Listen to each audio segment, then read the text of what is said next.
दोस्तों, अमेरिका की digital industry पर एक ऐसा बम गिर चुका है जिसने पूरी दुनिया के टेक सेक्टर को हिलाकर रख दिया है।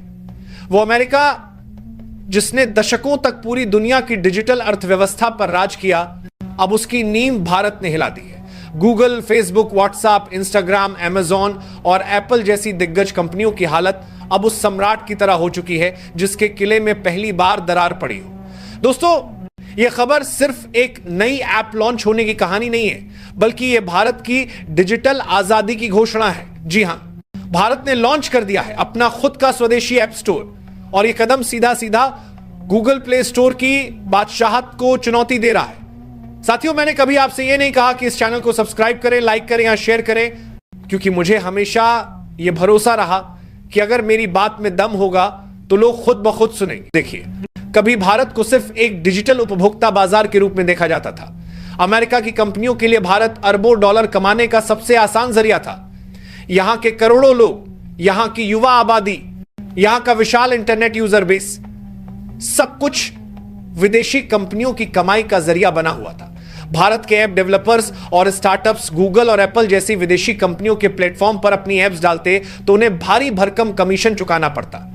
उनकी मेहनत की कमाई का बड़ा हिस्सा विदेशी कंपनियों की जेब में चला जाता। यही वजह थी कि भारत में इनोवेशन का दम घुट रहा था। लेकिन अब हालात बदल चुके हैं। भारत ने यह जंजीरें तोड़ दी हैं। यह कोई अचानक लिया गया फैसला नहीं है। इस दिन की तैयारी भारत लंबे समय से कर रहा था।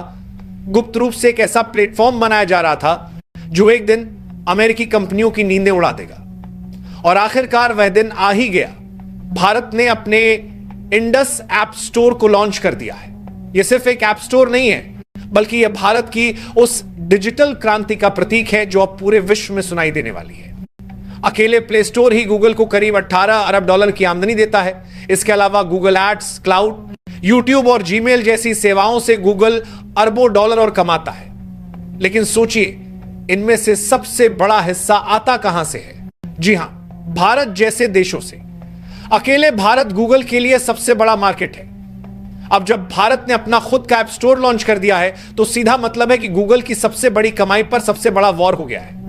और यही नहीं, भारत का यह कदम सिर्फ आर्थिक दृष्टिकोण से ही नहीं, बल्कि भू राजनीतिक दृष्टिकोण से भी गेम चेंजर है। अब तक अमेरिका भारत के डिजिटल डेटा पर अप्रत्यक्ष रूप से नियंत्रण बनाए हुए था। हमारी हर क्लिक, हमारी हर सर्च, हमारी हर तस्वीर और हमारा हर डाउनलोड अमेरिका के सर्वरों पर स्टोर होता था। इस डेटा का इस्तेमाल अमेरिकी कंपनियां अरबों डॉलर की कमाई के लिए करती थी।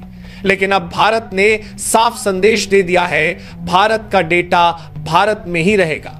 डेटा ही आज के समय का नया तेल है, और जिस देश के पास डेटा का नियंत्रण होता है वही आने वाले समय की दिशा तय करता है। चीन ने यह बात बहुत पहले समझ ली थी, और इसलिए उसने गूगल और फेसबुक जैसी विदेशी कंपनियों को अपने देश में जगह ही नहीं दी। चीन ने अपने खुद के ऐप्स और प्लेटफॉर्म्स बनाए। अब भारत भी उसी राह पर बढ़ चुका है। फर्क बस इतना है कि भारत ने बहुत देर बाद यह कदम उठाया है, लेकिन अब यह कदम इतना बड़ा और दमदार है कि इसका असर पूरी दुनिया देखने वाली है। यह ऐप स्टोर सिर्फ डेवलपर्स को फायदा नहीं देगा, बल्कि आम यूजर्स को भी राहत देगा। जहां पहले डेवलपर्स को गूगल को 30% तक का कमीशन देना पड़ता था, वहीं अब यह कमीशन बिल्कुल शून्य होगा। यानी अब कोई भी युवा डेवलपर बिना किसी डर के अपनी ऐप पब्लिश कर सकेगा। छोटे शहरों और गांवों के इंजीनियर्स जिनके पास आइडिया तो हैं लेकिन पूंजी नहीं, वे अब सीधे इस स्वदेशी ऐप स्टोर पर अपनी ऐप्स डाल पाएंगे। इससे इनोवेशन को नई उड़ान मिलेगी और लाखों रोजगार के अवसर भी पैदा होंगे। दोस्तों, यह सोचने वाली बात है कि अगर भारत के करोड़ों यूजर्स धीरे धीरे इस ऐप स्टोर की तरफ शिफ्ट होने लगे तो गूगल और एप्पल जैसी कंपनियों की हालत क्या होगी? गूगल का अरबों डॉलर का बिजनेस ध्वस्त हो सकता है, और यही डर अमेरिकी पॉलिसी मेकर्स और थिंक टैंक को सता रहा है। कल तक जिन गूगल और एप्पल का नाम सुनकर छोटे डेवलपर सहम जाते थे, आज वही डेवलपर्स अपनी ताकत के साथ खड़े हैं। यह है असली आजादी, आर्थिक आजादी, डिजिटल आजादी और तकनीकी आजादी। आज भारत ने दुनिया को संदेश दे दिया है कि अगर वह चाहे तो किसी भी साम्राज्य को चुनौती दे सकता है।